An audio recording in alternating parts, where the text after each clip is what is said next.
나이에 따라서 조금 아직 10대도 있고 80대까지 다 계시는데 짧게는 10여 년, 길게는 80여 년을 살아오시면서 내가 인생에서 가장 불행하게 여겼던 것이 무엇인지, 아니면 결혼을 하지 않았다 하더라도 이게 가장 불행한 것이다 라고 생각하는 것은 무엇인지 한번 생각해 보기를 바랍니다. 사람마다 차이는 있겠지만 저는 개인적으로 인생 최고의 불행은 사람에게 있어서 다른 어떤 불행보다도 가장 불행한 것은 모든 사람이 죽는다라고 하는 그 사실이 아닐까 하는 생각을 해봅니다. 그 죽음이 사람에게 있어서, 우리 인생에 있어서 최고의 불행이다라고 하는 생각을 해봅니다. 다른 것과 비교할 수는 없죠. 빠르냐 조금 늦느냐의 차이만 있을 뿐 근본적으로 이 죽음을 피해갈 수 있는 사람은 아무도 없습니다. 죽음이 불행인 이유는 모든 것을 다 무로 돌려버리기 때문이죠. 아무리 많은 권력을 가지고 있어도, 많은 돈이 있어도, 아무리 멋진 옷을 입고 있고 기타 여러 가지를 치장한다 하더라도, 음식이 있고 또 즐길 거리가 있다 하더라도 죽으면 아무런 소용이 없는 것입니다. 그러면 이곳에 있는 여러분은 왜 우리 인생이, 우리가 사람이 죽음을 경험해야 하는지, 왜 사람들은 다 죽어야 하는 것이지 라고 하는 그런 생각을 해본 적이 있습니까? 어떻게 보면 죽음이라고 하는 것 자체가 너무나도 당연하기 때문에 때가 되면 죽겠지 하고 넘어갈 수도 있겠죠. 많은 사람들이 죽음에 대해서 생각할 때마다 저 사람은 질병 때문에 죽었다, 저 사람은 심장마비 때문에 죽었다, 저 사람은 뇌출혈이 와서 죽었다, 또는 사고를 당하여서 죽었다, 이런저런 죽음의 원인에 대해서 이야기를 하죠. 병원에서도 그런 것들을 사인으로 기록을 합니다. 그런데 이것은 개별적인 원인이지 근본적인 원인은 아니죠. 왜 모든 사람이 죽으냐 하는가, 그 원인에 대한, 근본 원인에 대한 해답은 결코 아닙니다. 그 죽음의 근본 원인에 대해서 왜 사람들은 죽어야 하는지 생각해 본 적이 있으신지요? 만약에 죽음에 대해서 한번 그 근본 원인에 대해서 생각해 본 적이 있다고 한다면 그 죽음의 문제를 해결할 방책에 대해서도 한번 생각해 보셨는지요? 저는 오늘 나병 환자인 나아만의 치유 사건을 통해서 성경이 말하는 불행의 원인과 그 해결책에 대해서 함께 이야기해 보고자 합니다. 아람 나라에 나아만이라고 하는 군대 장관이 있었습니다. 이 아람은 이스라엘 지역 가운데에서 이스라엘 북쪽에 있는 나라이죠. 한창 이스라엘과 적대 관계에 있었던 나라입니다. 이 나아만은 아람의 왕 앞에서 크고 존귀한 자였습니다. 이는 그가 큰 용사로 아람을 구원한 적이 있었기 때문에 이러한 명예를 얻게 되는 것이죠. 이를 통해서 우리는 나아만이 사회적으로 상당한 권력을 가진 자이고, 또 권력을 가지고 있기 때문에 장군의 신분이고 귀족의 신분이기 때문에 물질적으로 전혀 부족함도 없고, 또 존귀한 자로 간주하고 있기 때문에 모든 사람의 존경을 받는 매우 명예로운 사람임을 알 수가 있습니다. 간단히 말해 나아만은 모든 사람들이 가지기 원하는 권력과 부와 명예를 모두 다 소유하고 있는 사람이라고 말할 수 있죠. 이렇게 본다고 한다면 누가 봐도 나아만은 행복과 불행이라고 하는 어떤 이 부분 쪽으로 나누어 본다고 한다면 대부분의 사람들은 이 나아만은 행복한 사람이다 라고 말할 것입니다. 누가 봐도 완벽해 보이고 걱정거리라고는 없을 것 같은, 누구라도 되고 싶어하는 그러한 사람이라는 것이죠. 그런데 누가 봐도 완벽한 이 나만에게 한 가지 큰 약점이 있었습니다. 그것은 그가 나병 환자라고 하는 사실이죠. 이 나병은 문득병이라고도 옛날에는 불렸고 요즘은 이게 좀 비하 발언이라고 사용을 안 하죠. 그리고 현재로서는 공식적으로 나병이라는 말보다는 한센병으로 좀 많이 알려져 있는 병입니다. 간단히 말해서 나균에 의해서 피부가 썩어져가는 질병이죠. 그래서 신경이 죽고 이렇게 해서 사람이 다쳐도 고통을 느끼지 못하는, 그래서 팔이 떨어져 나가도 코가 뭉개져도 그 고통을 알지 못하여서 스스로 서서히 죽어가는 아주 무서운 병입니다. 당시의 나병은 피부 접촉에 의해서 전염이 되는 전염병으로 알려져 있었습니다. 그리고 치료약이 없는 불치병이었죠. 나아만은 사회적으로 모든 것을 가졌지만 육신의 질병인 나병으로 인해서 그것이 아무 소용이 없는 그러한 상황 가운데 있었습니다. 주위의 모든 사람들이 그가 가진 명예와 권력과 또는 물질에 의해서 부여에 대해서 부러워하더라도 그가 나병에 걸렸다는 그 하나만으로 인해서 그에 대해서 애처로운 마음을 가지고 그는 참 불행한 사람이다 라고 생각할 정도였을 것입니다. 그가 나라를 구했는지는 모르지만 그 자신은 나병으로 서서히 죽을 수밖에 없는 그런 상황이었습니다. 하나님의 사랑을 받은 여러분, 권력과 부와 명예를 가졌던 나아만이 이 나병이라고 하는 질병의 문제를 가지고 있었듯이 모든 사람은 다 한 가지 문제를 가지고 있죠. 그것은 바로 죄라고 하는 문제입니다. 일반 사람들이 이게 아주 심각한 문제임에도 불구하고 크게 생각하지 않고 넘어가는 문제이기도 하죠. 나만이 가지고 있었던 권력과 부와 명예가 나병 앞에 무용지물이었듯이 제 앞에 우리 인간이 가진 것은 무엇이라도 아무 소용이 없습니다. 나만이 모든 사람이 부러워하는 권력과 부와 명예를 가졌어도 나병으로 죽을 수밖에 없었던 것처럼 저 앞에서 모든 인간은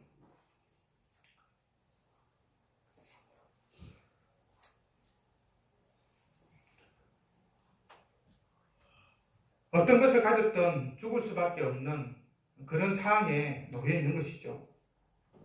죄 때문에 죽음이 있고, 죄 때문에 질병이 있고, 죄 때문에 다툼이 있고, 죄 때문에 누군가를 미워하고, 죄 때문에 전쟁이 있고, 죄 때문에 자연재해가 있는 것이죠. 모든 것의 근원, 우리가 지금 경험하고 있는 모든 불행의 그 근원에는 죄가 있는 것입니다. 그것이 성경이 우리에게 알려주는 바이죠. 문제는 우리의 힘으로 이 죄의 문제를 해결할 수 없고 죄로 인한 불행에서 벗어날 수 없다는 사실입니다. 그래서 죄에서 벗어나 행복을 누리기 위해서는 우리 스스로의 힘이 아닌, 우리 내부의 힘이 아닌 외부에서 이 죄의 문제를 해결할 수 있는 그러한 힘이 필요한 것이죠. 나아만이 자신의 힘으로는 나병을 고칠 수 없어서 외부의 도움을 필요로 했던 것처럼 우리가 가지고 있는 이 죄의 문제를 해결하기 위해서는 외부의 도움이, 외부의 힘이 필요로 합니다. 나아만은 나병을 고치기 위해서 백방으로 아마 노력을 했을 것입니다. 근력도 가지고 있고 힘도 가지고 있고 지위도 충분히 가지고 있었기 때문에 모든 노력을 다 기울였겠죠. 그가 가진 모든 것을 동원해서 나병을 고치기 위한 모든 방법을 다 시도했을 것입니다. 이것은 아마 이는 경험을 해본 사람은 아마 다 공감할 내용일 것입니다. 아주 작은 가능성만 있다 하더라도 그것을 위해서 모든 것을 다 바치는 것이죠. 하지만 그 모든 노력은 헛수고에 불과했습니다. 왜냐하면 당시 어슬로는 이 부출병인 나병을 고칠 수 없었기 때문인 것이죠. 그런데 아무런 희망이 없던 그에게 한 줄기 서강이 비쳤습니다. 전에 이스라엘 땅에서 포로로 잡아와 종으로 부르고 있었던 한 어린 소녀가 나아만에게 사마리아에 거하는 선지자가 나병을, 나아만 장군의 그 주인의 나병을 고칠 수 있다라고 말해 주었기 때문이죠. 아마도 그 어린 여종은 아람의 포로로 잡혀오기 전에 이스라엘에 거하면서 이스라엘의 어린 소녀였기 때문에 선지자 엘리사가 행한 그 여러 가지 기적들을 소문으로 들었을 것입니다. 아니면 선지자 엘리사가 행하는 기적을 직접 보았을 수도 있겠죠. 그 어린 소녀는 나아만에게 선지자 엘리사가 여리고의 좋지 않은 물을 좋은 물로 바꾸고 수냄 여인의 죽은 아들을 살리고 보리떡 20개와 약간의 채소로 100명을 먹인 기적을 말하였을 것입니다. 나아만 그 어린 여종의 말을 듣고는 지푸라기라도 붙잡는 그러한 심정으로 엘리사에게 가보기로 작정하였겠죠.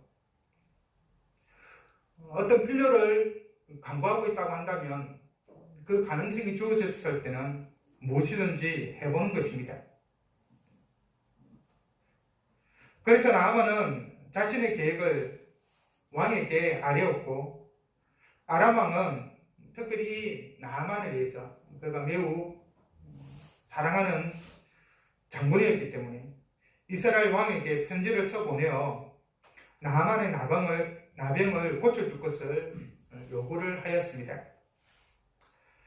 이에 이스라엘 왕은 아람 왕의 요구가 이스라엘을 침략하기 위한 구실이라고 생각을 했습니다.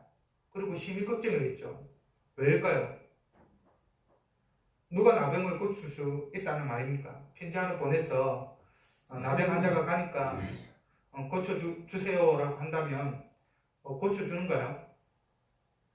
고쳐줄 수 없는 사람, 고칠 수 없는 그런 병인데 고치라고 하니까 약소국인 이스라엘 왕의 입장에서는 이것은 틀림없이 아람 왕이 우리나라를 치기 위한 구실로 삼기 위해서 이렇게 하는 것이다 라고 생각하면서 전전긍긍한 것이죠. 한편 아람 왕의 요구로 이스라엘 왕이 근심한다라고 하는 소식을 들은 선지자 엘리사는 이스라엘 왕에게 나아만을 자기에게 보내라고 말합니다. 그리고 자기에게 오는 나아만에게 좀 게하시를 시켜서 요단강에 가서 7번 몸을 씻으면 나병이 나을 것이라고 말하죠. 사랑하는 여러분, 나아만이 자신의 나병을 고침받기 위해서 어린 여종의 도움과 선지자 엘리사의 도움을 필요로 했듯이 우리가 경험하는 모든 불행의 근본 원인인 이 죄를 해결하기 위해서는 누군가의 도움이 필요합니다. 누가 이 죄의 문제를 해결하기에 우리에게 도움을 줄 수 있을까요? 앞에서도 말했지만 우리 스스로 이 죄의 문제를 해결할 수 있는 힘이, 능력이 없습니다. 그래서 반드시 외부에서 우리에게 도움을 줘야 하는데 우리에게 도움을 줄 수 있는 분이 누구일까요? 먼저 우리는 하나님을 믿는 사람들의 도움을 받아야 되겠죠. 먼저 믿은 사람들로서 그들이 어떻게 해서 죄의 용서를 받았는지 그들로부터 들어야 하는 것입니다. 하지만 이들이 우리의 죄의 문제를 근본적으로 해결해 주지는 못하죠. 나는 이렇게 죄의 용서를 받았다. 자기의 경험을 이야기해 줄 수는 있지만 그 경험 자체가 나의 문제를 해결해 주는 것은 아닙니다. 내가 죄 때문에 겪고 있는 불행의 문제를 그것을 들은 것만으로 해결되지 않는다는 것이죠. 어떻게 보면 해주고 싶어도 해줄 수가 없는 것입니다. 먼저 믿은 자들은 단지 죄를 근본적으로 해결해 줄 수 있는 분을 소개하는 그런 역할만 할 뿐이죠. 마치 어린 요정이 나아만에게 그의 나병을 고칠 수 있는 선지자 엘리사를 소개해 준 것처럼 말입니다. 이 어린 요정에게 나병을 고칠 수 있는 능력이 없는 것처럼 우리에게는 죄의 문제를 해결할 수 있는 그런 능력이 없습니다. 그러면 누가 우리의 죄를 해결해 주십니까? 바로 하나님의 아들이신 예수 그리스도이십니다. 예수님은 이 세상을 사랑하사 구원하기 위해 하나님께서 이 땅에 보내신 하나님의 아들이시고 메시아이시고 구원자이시죠. 하나님의 아들이신 예수님은 세상의 모든 죄를 대신 지시고 십자가에 죽으심으로 우리를 죄에서 구원해 주셨습니다. 우리가 받아야 할 그 형벌을 우리를 대신해서 받으신 것이죠. 그래서 법적으로 우리는 더 이상 그 죄에 대한 벌을 더 이상 받을 필요가 없게 됐고, 법원에서 죄를 지은 사람에 대해서 어떤 형벌을 받으면 더 이상 그 죄에 대해서 묻지 않는 것처럼 하나님께서 우리의 죄에 대해서 더 이상 묻지 않는 것이죠. 성경은 그것을 간과하셨다라고 말하고 있습니다. 우리가 죄 때문에 하나님의 형벌을 받아야 되는데 예수 그리스도께서 우리 대신 형벌을 받으셨기 때문에 우리의 죄에 대해서 하나님께서 간과하셨다라고 말씀해 주시는 것이죠. 그래서 누구든지 예수님을 하나님의 아들로 우리의 죄를 위해 십자가에 죽으신 구주로 믿기만 하면 죄의 용서를 받고 죄로부터 구원을 받으며 불행에서 구원을 받고 행복한 자가 되는 것입니다. 죄의 문제가 지닌 무게에 비해 그 해결책이 너무나 쉽기 때문에 많은 사람들이 이 사실을 듣고도 예수 그리스도만 믿으면 구원을 받는다, 죄의 문제가 해결된다, 우리가 지금 당하고 있는 모든 불행의 근본 원인이 사라진다 라고 하더라도 그 사실을 믿지 못하고 예수 그리스도를 믿지 못하는 그러한 현실을 보게 됩니다. 말도 안 되는 소리라고 거부를 하는 거죠. 믿는 것만으로 모든 죄가 용서받다니 있을 수 없는 일이다 라고 거부를 합니다. 마치 나아만이 엘리사가 보낸 종의 말을 듣고 보인 반응과 똑같은 반응을 보이는 것이죠. 나아만은 엘리사의 종 게하시가 와서 한 그 치유의 방법을 듣고 어떠한 반응을 보이고 있습니까? 엘리사가 종을 보내 나아만에게 요단강에 가서 7번 몸을 씻으면 나을 것이라고 말했을 때 나아만은 이 말을 듣고 분노합니다. 엄청난 화가 났다는 것이죠. 치유의 방법이 자신의 생각과 너무나 달랐기 때문입니다. 나아만은 나병의 치료를 위해 엘리사가 직접 나와 뭔가 특별한 의식을 행하여 낫게 할 것이라고 생각을 했습니다. 즉 나아만은 엘리사가 자기에게로 나와 여호와의 이름을 부르고 손을 얹어서 암사함으로 고칠 줄로 생각을 한 것이죠. 여호와 하나님의 대리자인 엘리사가 여호와 하나님으로부터 아주 특별한 능력을 받아서 그 능력으로 자신의 나병을 고칠 것이라고 생각한 것입니다. 그리고 그 능력을 이전시키는 것이 어떤 특별한 의식이라고 생각을 했던 것이죠. 자신이 살았던 그런 곳에서 행하였던 그런 방식으로서 엘리사가 자기에게 그런 치유 행위를 할 것으로 생각을 하였던 것입니다. 그런데 엘리사는 아무것도 하지 않았죠. 단지 한마디 말만 할 뿐입니다. 바로 요단강에 가서 7번 씻기만 하면 나병이 나을 것이다, 몸이 회복될 것이다, 그렇게 말한 것입니다. 그래서 나아만은 자신의 나병이 요단 강물에 씻어 놨는다고 한다면 이스라엘의 모든 강물보다 더 나은 자신의 나라 다메섹의 강 아바나와 바르바르에 씻어도 나을 것이라고 말합니다. 왜 굳이 요단강에서 씻어야 돼? 내가 살고 있는 그 강은 이 요단강보다 더 좋은데 거기서 씻으면 되지. 그러면서 그 해법을 거부를 한 것이죠. 이것은 이 말은 나만이 한 이 말은 자기가 아람에 가서 그 다메섹의 있는 그 강에 들어가서 몸을 씻겠다 그런 의미가 아닙니다. 이 말을 믿을 수가 없다는 말이죠. 요단강에 7번 몸을 씻으면 낫는다고 말도 안 되는 소리 하지 마라 이런 의미인 것이죠. 그렇기 때문에 너무나도 화가 난 것입니다. 도대체 그런 방법으로는 자신의 병이 나을 것이라고 생각하지 않았기 때문이죠. 왜냐하면 이 나병은 불치병인데 그렇게 쉬운 방법으로 나을 것이라고는 생각도 못한 것이죠. 특별히 어떤 신적인 능력을 통하여서 이 자신의 병을 고쳐야 한다라고 자신의 생각을 하고 있는데 전혀 그런 모습도 드러나지 않으니까 더더욱 엘리사를 의심을 한 것이죠. 그래서 화가 난 상태로 고향으로 돌아가려고 했습니다. 왜냐하면 이 엘리사가 자신의 병을 고쳐줄 생각이 전혀 없다라고 판단을 했기 때문이죠.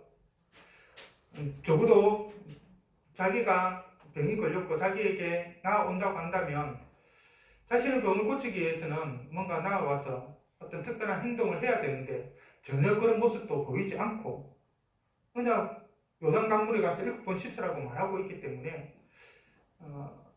다른 경우 같으면 그냥 농담하는 것으로 놀리는 것으로 그렇게 생각하지 않았을까요? 그래서 너무나도 큰 자존심이 상하였고 이런 방법으로는 자신이 생각할 땐 도저히 자기의 병이 고쳐질 것이라 생각하지 않았기 때문에 화가 나서 돌아가려고 했던 것이죠. 바로 그때 그와 함께 왔던 종들이 나아만을 설득합니다. 주인님, 선지자가 큰 일을 당신에게 행하라고 말했더라도 행하지 않았겠습니까? 그런데 요단강에 7번 몸을 씻는 것이 뭐 그리 어렵습니까? 기왕 여기 왔으니 한번 손 셈 치고 요단강에 씻어보기나 하시죠. 손을 볼 것이 무엇이 있겠습니까? 나으면 좋은 거고 낫지 않으면 그때 또 다른 행동을 해도 늦지 않습니다. 아마 이렇게 말하지 않았을까요? 종의 말을 들은 나아만은 그 말이 일리가 있었기 때문에 요단강으로 가서 선지자가 알려준 대로 7번 몸을 씻었습니다. 아마도 이 씻는 이 가운데에서도 설마 낫겠나 그런 생각을 하지 않았을까 저는 개인적으로 한번 생각해 봅니다. 그래도 그냥 한번 해보는 것이죠. 그런데 그때 그의 몸에 놀라운 변화가 일어났습니다. 썩어가던 몸이 어린아이의 몸같이 회복되어 깨끗하게 된 것입니다. 나병이 걸리기 전의 몸보다 더 깨끗한 몸이 된 것이죠. 단순히 엘리사의 말에 순종하였기 때문에 이러한 일이 그에게 일어난 것입니다. 하나님의 능력이 그에게 나타난 것이죠. 그리고 그의 몸이 깨끗하게 되었다고 하는 것은 완전히 새로 태어났다라는 의미를 가집니다. 특히 어린아이의 몸보다 더 깨끗하게 되었다라고 하는 이 표현을 통하여서 그가 새롭게 태어났음을 간접적으로 암시를 하고 있는 것이죠. 나아만은 자신의 나병이 낫기 위해서는 뭔가 특별한 행위, 뭔가 어려운 일을 행해야만 한다라고 생각하고 있었죠. 이처럼 우리도 우리의 죄의 문제를 해결하기 위해서는 우리가 지금 겪고 있는 어떤 불행, 죄로 말미암는 불행의 문제를 해결하기 위해서는 뭔가 대단한 일을 해야 한다라고 생각을 합니다. 속세를 멀리하고 금욕적인 생활을 하고 엄청난 육체적, 정신적 수양을 하고 선행을 끊임없이 해야만 구원을 받을 것이다라고, 하나님이 우리를 구원해 주실 것이라고 그렇게 생각을 하는 것이죠. 적어도 이런 일들을 행해야지 내세에 천국에, 지옥이 아닌 천국에 갈 것이다라고 생각을 합니다. 예수님을 믿기만 하면 모든 죄가 용서함 받고 구원을 받으며 천국에 들어간다라고 하는 그 사실을 믿지를 못하죠. 너무나도 쉽기 때문에 그러합니다. 어떻게 믿는 것만으로 가능하냐고, 그런 일은 있을 수 없다라고, 그래도 우리가 뭔가는 해야 되지 않겠느냐고 그렇게 말합니다. 그러면서 그것을 거짓말이라고 치부를 해버리죠. 사람들은 어려운 문제에 대해 너무 쉬운 해결책을 제시하면 오히려 너무 쉽기 때문에 믿지 못하고 의심하는 경우가 있습니다. 어려운 문제는 해결책 역시 매우 어려울 것이라고 하는 그러한 선입견이 우리에게는 있는 것이죠. 하지만 모든 불행의 근원인 죄의 문제의 해결은 하나님의 아들이신 예수 그리스도께서 우리의 죄를 사해 주시기 위해 십자가에 죽으셨고 3일 만에 부활하셨으며 다시 이 땅에 오실 것이라고 하는 그 사실을 믿는 것만으로 가능합니다. 예수님이 이미 모든 문제를 다 해결해 주셨고 우리는 그것을 믿기만 하면 된다는 말입니다. 그러면 예수님을 믿기만 하면 우리의 모든 불행의 원인인 죄가 깨끗하게 되어 구원을 받음에도 불구하고 예수님을 믿지 않는 그 이유는 무엇일까요? 예수님을 믿는 것이 망설여지는 이유는 무엇일까요? 아마 많은 이유가 있을 것입니다. 그러나 그 중에 하나가 바로 앞에서도 잠시 언급했지만 너무 쉽기 때문에 믿지 않고 또 너무 쉽기 때문에 행동하지 않는 것이죠. 그리고 언제라도 할 수 있기 때문에 차일피일 미루다가 믿지 않는 경우도 있습니다. 어떤 경우에 너무 쉬워 말도 안 되는 소리라고 아예 관심도 기울이지 않는 그런 경우도 많이 있죠. 회복하기 위해서는, 깨끗하게 되기 위해서는 해결책에 따라 행해야 합니다. 들어서 알고 생각만 해서는 안 되는 것이죠. 들은 것에 대해 믿어야 하고 또 믿은 것을 행해야만 합니다. 왜냐하면 믿음은 행함으로써 완성이 되기 때문이죠. 행함이 없다면 그 믿음은 거짓이고 허상일 뿐입니다. 예를 들어서 이 절벽과 절벽 사이를 잇고 있는 다리가 구름다리라고 표현을 하죠. 보통 다리가 있다고 한번 생각해 보세요.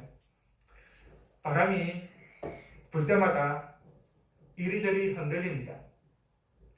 오랜 세월의 결과 여기저기에 구멍이 나 있고 연결된 줄은 녹이 심하게 설어 있습니다. 이 구름다리를 건너야만 건너편으로 건너갈 수가 있습니다. 비록 다리는 낡았지만 절대로 끊어지지 않는다. 나는 절대 떨어지지 않을 것이다. 그렇게 믿는다고 하면서 구름다리를 건너지 않는 것은 구름다리의 상태를 믿지 못하기 때문이죠. 앞서 여러 사람들이 건너갔음에도 불구하고 구름다리를 건너지 않는 것은 다른 이유도 있겠지만 구름다리를 믿지 못하기 때문도 있습니다. 그 상태를. 지금 녹슬어 있는 거 보니까 다리에 여기저기 구멍이 뚫려 있는 거 보니까 무너질 것 같아, 끊어질 것 같아, 그런 생각을 하고 있기 때문입니다. 자신도 모르게 무의식적으로 그러하죠. 자신이 아무리 믿는다 하더라도 믿음보다 두려움이 더 크기 때문에 그 믿음은 아무 소용이 없게 되는 것입니다. 믿는다면 두려움을 이겨내고 구름다리를 건너야만 하는 것이죠. 그래야만 건너편으로 갈 수가 있습니다. 믿음만이 구원을 얻을 수 있는 것입니다. 원인을 알고 해법에 따라 그대로 행하면 문제는 해결됩니다. 문제가 문제로 여전히 남아있는 것은 그 문제를 해결하기 위해서 행하지 않기 때문이죠. 진단을 통해서 병명과 병의 원인을 알고 그에 따라 의사의 처방을 받았다고 한다면 그 처방에 따라 행동해야 됩니다. 약을 먹고 또 운동을 해야 되면 운동을 하고 또 여러 가지 일들을 해야 되는 것이죠. 의사의 지시를 따라 행해야 병이 낫지 그렇지 않다고 한다면 병은 더 악화될 뿐입니다. 우리 불행의 근본 원인인 죄에서 깨끗함을 받아 행복한 삶을 살기 위해서는 하나님께서 세상을 구원하기 위해 우리를 위해 보내신 예수님을 믿어야만 합니다. 예수님을 영접해야만 하는 것이죠. 혹 꼭 예수님을 믿어야만 구원을 받을 수 있나라고 생각할 수 있습니다. 예수님이 아니고는 안 되는가? 하지만 예수님을 믿는 것 외에 죄로부터 벗어날 수 있는 다른 길은 없습니다. 오직 한 길 예수 그리스도를 믿는 것 외에 죄에서 벗어날 수 있는 길은 없는 것입니다. 그래서 예수 그리스도를 믿는 것은 가장 쉬우면서도 가장 어려운 그러한 방법인 것이죠. 너무나도 쉽기 때문에 사람들이 너무나도 믿지를 않는 것입니다. 참으로 아이러니하죠.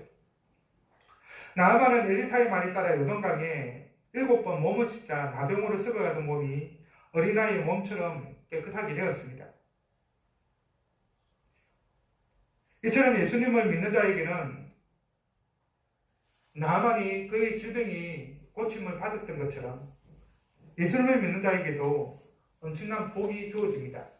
불행의 모든 문제가 해결되어지는 것이죠. 그리고 그 사람에게 복이 주어집니다. 디모데전서 4장 8절은 육체에 연다는 약간의 유익이 있으나 경건은 범사에 유익하니 금생과 내생에 약속이 있느니라 라고 말했습니다. 그러면 예수님을 믿을 때 주어지는 금생과 내생의 약속에는 무엇이 있을까요? 예수님을 믿고 그 믿음대로 행하는 자에게는 어떠한 복이 주어질까요? 첫째, 제사함을 얻고 영생을 소유하는 복을 받습니다. 로마서 6장 23절은 죄의 삭은 사망이요 하나님의 은사는 그리스도 예수 우리 주 안에 있는 영생이라고 말하고 있습니다. 죄는 사망을 가져옵니다. 죄를 지은 모든 인간은 그래서 죽는 것이죠. 타락한 세상이 죽을 수밖에 없는 이유가 바로 이 죄 때문입니다. 하지만 예수님을 믿고 구원받은 자는 죄 씻음을 받았기 때문에 더 이상 사망의 권세 아래에 놓여 있지 않습니다. 죄의 지배를 받지 않고 사망의 지배를 받지 않는 것이죠. 오히려 생명이신 예수님으로 인해서 영원한 생명, 곧 영생을 소유하게 되는 것입니다. 이것이 첫째 복입니다. 둘째 복은 하나님의 자녀가 되는 복을 누립니다. 요한복음 1장 12절은 영접하는 자, 곧 그 이름을 믿는 자들에게는 하나님의 자녀가 되는 권세를 주셨으니 라고 말하고 있습니다. 로마서 8장 15절에서는 너희는 다시 무서워하는 종의 영을 받지 아니하고 양자의 영을 받았으므로 우리가 아빠 아버지라고 부르짖느니라 라고 말하고 있습니다. 이처럼 예수님을 믿고 영접하는 자는 마귀의 자녀에서 하나님의 자녀로 신분이 바뀌게 되죠. 하나님께서 우리를 양자로 입양하시기 때문입니다. 그래서 우리는 아버지를 하나님을 아버지라 부를 수 있는 그런 특권을 가지게 되는 것입니다. 세 번째는 하나님 나라의 상속자가 되는 복을 받습니다. 로마서 8장 17절은 다음과 같이 말합니다. 자녀이면 또한 상속자, 곧 하나님의 상속자요 그리스도와 함께한 상속자니. 에베소서 3장 6절에서는 다음과 같이 말합니다. 이는 이방인들이 복음으로 말미암아 그리스도 예수 안에서 함께 상속자가 되고 함께 지체가 되고 함께 약속에 참여하는 자가 됩니다. 디도서 3장 7절에서도 비슷한 말씀이 있습니다. 우리로 그의 은혜를 힘입어 어렵다 하심을 얻어 영생의 소망을 따라 상속자가 되게 하려 하심이라. 예수님을 믿는 자는 상속자가 됩니다. 그러면 상속자는 뭔가를 상속받아야 되는데 무엇을 상속받을까요? 바로 하나님 나라입니다. 이사야 35장 8에서 10절에는 다음과 같이 기록되어 있습니다. 거기에 대로가 있어 그 길을 거룩한 길이라 일컫는 바되리니 깨끗하지 못한 자는 지나가지 못하겠고 오직 구속함을 입은 자들을 위하여 있게 될 것이라. 우매한 행위는 그 길로 다니지 못할 것이며 거기에는 사자가 없고 사나운 짐승이 그리로 올라가지 아니하므로 그것을 만나지 못하겠고 오직 구속함을 받은 자만 그리로 행할 것이며 여호와의 속량함을 받은 자들이 돌아오되 노래하며 시온에 이르러 그들의 머리 위에 영영한 희락을 두고 기쁨과 즐거움을 얻으리니 슬픔과 탄식이 사라지리로다. 쉽게 말해서 예수님을 믿는 자는 하나님의 상속자가 되어서 하나님 나라 유업으로 받게 되는 것이죠. 이외에도 이러한 영적인 복뿐만 아니라 이 땅을 살아가면서도 우리는 하나님의 복을 받게 됩니다.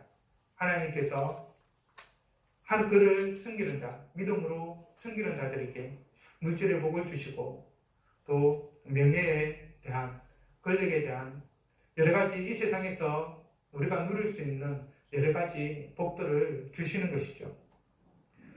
많은 사람들이 이 세상의 복만을 생각하는데 정작 우리가 중요하게 생각해야 되는 것은 이 땅의 복은 하나님 나라에 대한 영적인 복에 대한 하나의 이정표 역할을 한다는 것이죠. 그런데 많은 사람들이 눈에 보이는 것만을 추구하고 있습니다. 그러나 하나님이 우리에게 주시는 복은 이 땅의 복뿐만 아니라 또한 보이지 않는 영적인 복도 우리에게 있다는 사실을 반드시 기억해야 될 것입니다. 믿는 자들에게 바로 이러한 복을 주시는 것입니다. 말씀을 맺겠습니다. 우리가 살아가면서 경험하는 모든 불행의 근본적인 원인은 다른 것이 아니라 바로 죄 때문입니다. 이 죄의 문제를 해결하지 않고는 우리는 결코 행복해질 수가 없습니다. 겉으로는 행복해 보인다 하더라도 결국은 그 근본은 불행일 수밖에 없습니다. 그런데 이 죄의 문제를 우리의 힘으로는 결코 해결할 수가 없습니다. 불행에서 행복으로 나아갈 수 있는 힘이 우리에게는 없다는 말입니다. 예수 그리스도 외에는 다른 해결책이 없습니다. 예수 그리스도를 믿기만 하면 죄 씻음을 받고 깨끗하게 되어서 죄인에서 의인이 됩니다. 불행자에서 행복자로 바뀌는 것입니다. 예수 그리스도를 믿기만 하면 하나님의 구원의 은혜를 받게 됩니다. 예수 그리스도를 믿기만 하면 모든 불행에서 자유케 되고 하나님이 주시는 참 행복을 누리게 됩니다. 예수 그리스도를 믿기만 하면 하나님의 자녀가 되고 하나님 나라를 상속받게 됩니다. 간절히 원하기는 하나님의 아들이신 예수 그리스도를 믿음으로써 바로 이러한 복을 누리시기를 바랍니다. 이 땅에 삶만을 바라보는 것이 아니라 앞으로 우리에게 주어질 영원한 나라를 바라보면서 예수 그리스도를 믿고 하나님 나라를 상속받기를 바랍니다. 그 복을 받기 위한 유일한 길은 예수 그리스도를 믿는 방법 외에는 없습니다. 그러니 예수 그리스도를 믿고 하나님의 복을 받아서 참으로 행복한 사람으로서의 삶을 살아가기를 바랍니다.